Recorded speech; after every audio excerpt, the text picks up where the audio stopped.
వస్తాయండి. అంటే రోమిలకు రాసిన పత్రికలో తీద్దాం ఒక్క మాట, మంచి మాట తెలుసా మీకు అది మాట అంటే చెప్పేలా అయ్యగారు మేము కాదు మీరు చెప్పాలి.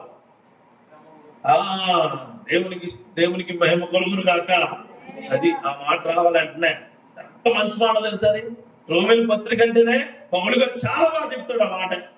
శ్రమ ఓర్పు, ఓర్పు పరీక్ష, పరీక్ష నిరీక్షణలో భలే ఉంటుంది అన్నమాట. సార్ 5:3-4 వచనాలు ఉంటాయి. అంతేకాదు శ్రమ ఓర్పును, ఓర్పు పరీక్షను, పరీక్ష నిరీక్షణను కలుగు చేయాలని ఎరిగి శ్రమలందు అస్యపడదుము. ఎందుకనగా ఈ నిరీక్షణ వలన సిగ్గుపరచదు. శ్రమట దేనికి కారణం ఏంటదట? ఓర్పు. ఇంట్లో అత్తగారు, కోళ్ళు, మామగారు, అల్లుడు, కొడుకు, కూతురు వీళ్ళు ఇస్తమాను ఏదో అంటే ప్రార్థనా పరులు మాత్రమే ఓర్పుగా భరిస్తుంది. రే నువ్వు బయటికి వెళ్ళి నీ బ్రహ్మాండ స్వరూపం తేకపోతే బాగోదంటే గట్టిగా స్టాండ్ వేసి ఇంట్లో పోతాడు. చాలా కష్టమేలా. ఎందుకు? డబ్బులు పట్టుకెళ్ళను. డబ్బులు ఉండాలి. అది శ్రమ. ఓర్పు అది. అమ్మా ఇదిగో అస్తమాన్ని సరిపోతా ఉంటావు, నీకు బాగోదంటే ఏంటమ్మా అన్నది ఓర్పు. కానీ నువ్వేం చేస్తావు? నా ప్రాణాలు పడి అడుగుతున్నావు. ఎవరు? తల్లిని. ఆవిడ ప్రాణం పరంగా పెట్టకపోతే నీ ప్రాణం భూమి మీద పడదా? తెలుసా? నీ తల్లి ప్రాణం పరంగా పెట్టకపోతే నీ ప్రాణం భూమి మీదకి రాదు. ఆ విషయం నీకు తెలదు. ఆవిడ అంటావు నా ప్రాణాలను కూడా ఏడుచేస్తున్నావు. ఆవిడేమంటా తెలుసా? మరి నా ఖాళీ ఆవిడ ఇంకా గొప్పదే. ఓర్పు లేని పిల్లలు, ఓర్పు లేని తల్లిదండ్రులు, ఓర్పు లేని భర్త, ఓర్పు లేని భార్య, ఓర్పు లేని సంఘ సభ్యులు, ఓర్పు లేని విశ్వాసులు. అందరికి నేను చెప్పేది ఉంటే మనలో ఓర్పు మనకు పరీక్షకు దారితీస్తుంది. మన పరీక్ష మన గెలుపును చూపిస్తుంది. హల్లెలూయా.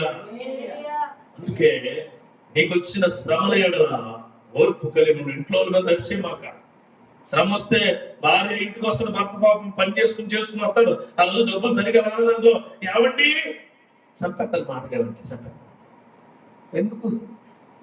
నీకేమో ఎక్కడో ప్రాబ్లం అయింది, ఆ ప్రాబ్లం ఇప్పుడు మీరు చూపిస్తే ఎందుకు? ఓర్పు ఉండాలి.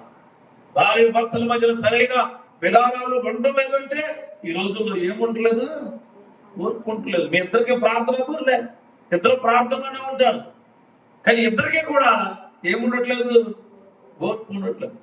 అన్న దండ ఓర్పు లేదు నీకు. ఆవిడ ఇంకా వార్చలేదంటది, నీకు ఓర్పు ఆగవా? ఇంకా ఏం చేస్తున్నావు? ఇంటి దాకా ఏం చేస్తానంటే అమ్మ అడగలేదు. మరి ఆవిడ 5 గంటలు కట్టింది ఏంటి మొక్కలు, కానీ గ్యాస్ అయిపోయాక కొట్టింది. అంటే 5 గంటలకు కుక్క పెట్టింది, పక్కన ఊసిరెట్టింది. గ్యాస్ ఇప్పుడు కూడా చెప్పొస్తే ఇది ఆవిడ ఓర్పే. ఆవిడతో మాట్లాడే ఓర్పు ఉంది ఇవిడికి. ఆవిడ ఏమంటో తెలుసా? పొద్దున్న నుంచి గొడ్డులా కష్టపడతానండి, ఎవడో గుర్తించలేదు. గొప్పగా ఉంటాయి ఇంట్లో ఏమంది. అందుకే చెబుతున్నాను, ప్రతి శ్రమలు నీ ఓర్పును సూచిస్తాయి. హల్లెలూయా.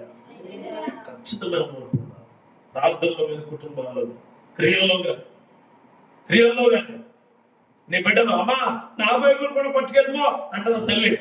చర్చకొచ్చిన చెంచని వైలావాడుగో మరి అదే నేను అట్టుకెళ్ళబోతున్నాడు అంటది. ఖచ్చితంగా అంటే బైబిల్లో కూడా పట్టుకొచ్చిన ఓర్పు ఎవరికి లేదు, బిడ్డకు లేదు. ఎగ్జామ్ రాస్తుంది, సాయంత్రం తెలుసుకోవాలా ఎన్ని మార్కులు, ఈ మొత్తం మీద ఈ క్వశ్చన్ పేపర్ మార్కులు చేసుకుంటారు. సాయంత్రానికి అక్కడ 75 గ్రాంతి 80 వచ్చేసినాయి. 85 ఎందుకు వచ్చినాయి ఉన్నారు? ఎందుకు వచ్చినాయి? ఎక్స్ట్రా కూడా రాసేసి ఇంకే ఆడికి పేపర్ నిజంగా మార్కులు పోతున్నాం 34 పాస్ అవడం కూడా కావాలి. ఇంకా నేను చాలా బాగా రాశానండి, ఓర్పు మీద అంతే పాస్ అవుతుంది. అత్యాస పని చేయదు ఇక్కడ అంటాడు, కింద అంటాడు. ఎందుకంటే ఈ నిరీక్షణ మనలో సిగ్గుపరచదు. ఎప్పుడు కూడా అండి శ్రమలో ఉండే వ్యక్తి ఓర్పుగా ఉంటే పరచబడిన వ్యక్తిగా ఉంటాడు. ఎప్పుడు నిలబడితే చాలు శ్రమంలో. ప్రభువా శ్రమ నాకు ఇచ్చావు, అందరూ నేను గేదెగా చూస్తున్నారు, నేను సిగ్గుపడిన వ్యక్తిగా. నిరీక్షణ ఎవరైనా ఎడగ ఉండాలి? ప్రభు ఎడల ఉండాలి. నిరీక్షణ ఎవరి ఎడల ఉండాలంటే ప్రభు ఎడల ఉండాలి. నీ నిరీక్షణ బిర్యానీ ఎడల ఉంటాం. ఎవరెడలా? బిర్యానీ. కరెక్ట్గా బిర్యానీ అయిపోయింది అమ్మను అనుకో, వెంటనే మీ నాన్నతో మాట్లాడడం పొద్దు వరకు, మీ నాన్న వల్ల బిర్యానీ తెచ్చే వరకు డాడీ అను.